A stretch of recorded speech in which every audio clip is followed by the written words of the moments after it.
ফাকালা লাহু আশিয়াহু মিন কুরাইশিন, কুরাইশদের অনেক মুরব্বীরা ওই পাদ্রীকে বলল, মা ইলমুকা, আপনি কিভাবে বুঝলেন তিনি যে রাসূল? আপনি কিভাবে বুঝলেন তিনি রাহমাতুল লিল আলামিন? ফাকালা, অতঃপর তিনি বললেন, ইন্নাকুম হিনা আশরাফতুম মিনাল আকাবাতে, যখন তোমরা উপত্যকা থেকে নামতেছিলে তখন আমি দেখেছিলাম হাজারুন ওয়ালা হাজারুন, গাছ এবং পাথর নুয়ে নুয়ে তাকে সেজদা করেছিল, তাকে সালাম দিয়েছিল।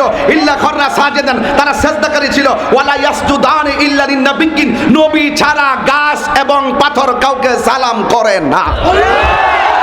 আরো বড় করে বলেন না সুবহানাল্লাহ, বলেন না আরো বড় করে বলেন না সুবহানাল্লাহ। এবং সে আরো বলতেছে, ওয়া ইন্নী আরিফুহু বি খাতামিন নবুওয়াতি আসফালা মিন গুদরুফিন কাতিফি মিসলা তুফাহা, তার পিঠের মধ্যে গোলাকার আপেল সদৃশ এক মোহরে নবুয়ত আছে। এই মোহরে নবুয়ত দেখে চিনতে পেরেছি তিনি আল্লাহর রাসূল। জোরে কন্যা সুবহানাল্লাহ। তা আজকে যারা বলে 40 বছর আগে আমার নবীকে কেউ নবী ডাকতো না, নবী বলে ডাকতো না, আরো আছে হুজুর, আরো